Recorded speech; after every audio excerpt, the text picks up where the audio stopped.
Alright, last week I loaded a video that I made a reference to how nasty the truck was after a trail ride we had gone on, and I ended up framing out and having to be recovered. Which we had more than one truck with me, so that wasn't a problem. And since I named a bunch of segments of the video the same thing, I ended up downloading the wrong one, and what was supposed to be a 12-minute video ended up being a 3.5-minute video. So this is the update on what was supposed to go out last week, and I renamed it so it's the correct thing this time, and I can upload the right one on YouTube. And all right, I hope you guys enjoy. Thanks for tuning back in. Throw me a thumbs up if you would, and if you like where the content's going, and my content's gonna hopefully improve as I do more of it, go ahead and subscribe if you would, and let's see what we got.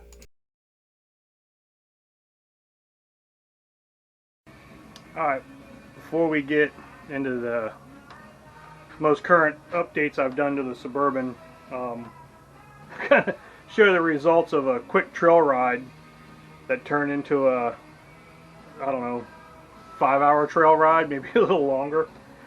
But I mean, we can start. Hopefully it's not too bright and this thing doesn't white out, but we'll start with, yeah, toe straps are being dried out so that we can roll them up. I can roll them up and put them back away. But we hit some soft spots last night, as you can see. Did good. Went through everything. It was just a trail, but it had a couple of washouts that were still full of water. We haven't had rain here in a few weeks, so, but it's a few, got some mud on her.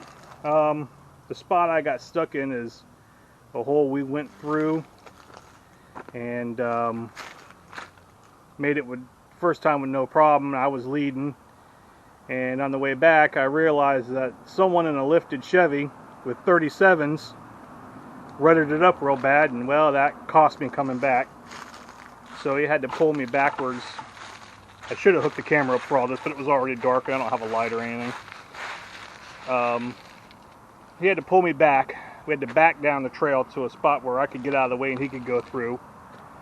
That way he could go through the hole and then pull me through, and we had to double up the straps because I needed all 50 feet. The good thing is the front toe points are strong enough, because I knew I wasn't making it back through the second time, but she got a little dirty. I'm going to wash her up here in a little bit, and then I'll come back out here today and we'll cover all the updates. I say all, wasn't that many, a couple lights and the obvious thing on the roof, but there's that. And we'll come back in a little bit after she's clean and go through the changes I've made. Alright, so we're going to do a product test. I don't really see me doing product reviews, but I got the Fire Maple Imitation Jetboil, and we're going to see. I've got almost a whole liter of water in it, only because I didn't have a whole liter of water out here with me. See how long it takes to boil. So we're going to bring up my timer. Let's do that. Let's put it where it can be seen on the camera. Let's see. Why am I not seeing that? There we go. And we are going to turn on and start. And we are going to see just how long it takes to boil this almost liter of water.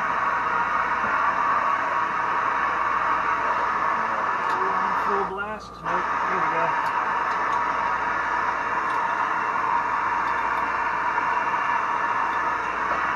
Full blast.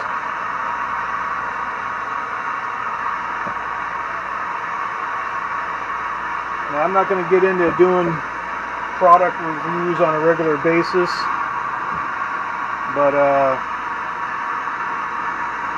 I really tried to decide whether or not to go ahead and splurge for a Jetboil. I mean, the difference was really only 40-50 bucks. There's a handicap because the air conditioner is going right now, which, let's do this. There. I'm going to go ahead and turn the air conditioner off. And, wow, it's already hot. It's building steam already, and we're at a minute.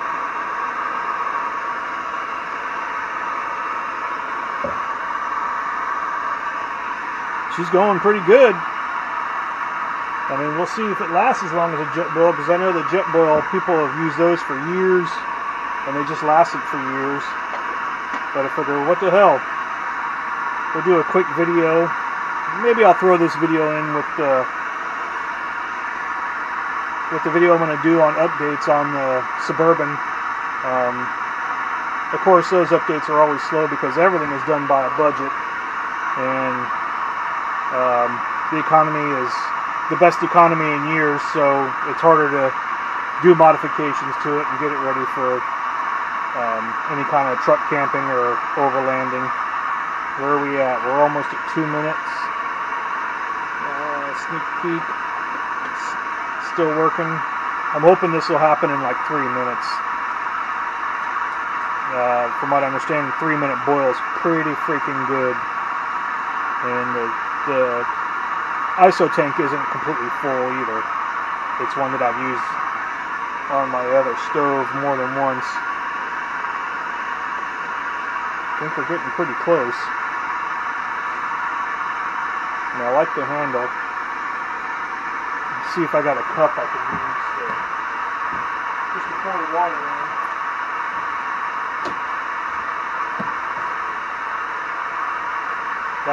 That'll hold some agua.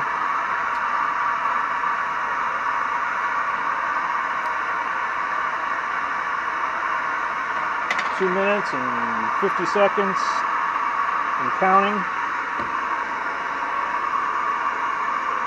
We are getting really close.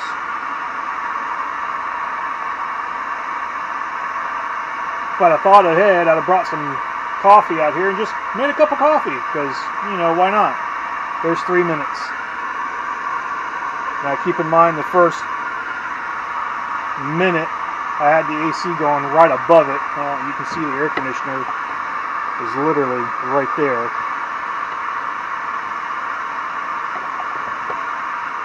So we'll give that a handicap.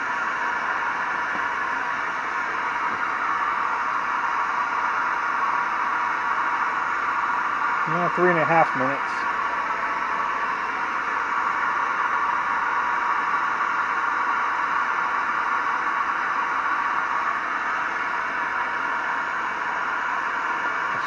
It's percolating. Oh, I think we're out of boil. We are out of boil. 4 minutes.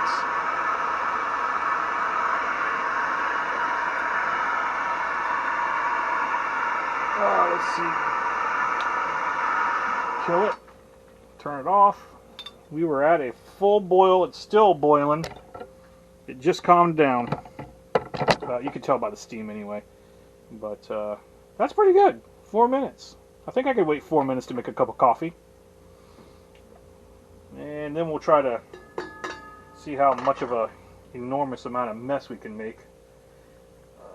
Let's see. It's got the thermal thing on it, which is really nice. There was unlocked. And this is going to be messy. Oh, nope, pretty good. That's more water than that cup would hold. But there it is. 3 minutes or 4 minutes to a boil. And like I said, we'll give her a little bit of a handicap because the air conditioning was blowing pretty much right on it, just, you know, a foot above it. So I like it. We'll see how long it lasts. Like I said, I'm not really doing product reviews, but figure, what the hell, I got it, and there's a camera sitting here. Let's do the thing. Alright guys, we'll see you on the next one. Alright, it took me forever to clean this thing, and you either already have seen how dirty it was or you're going to shortly. But here's just a brief update.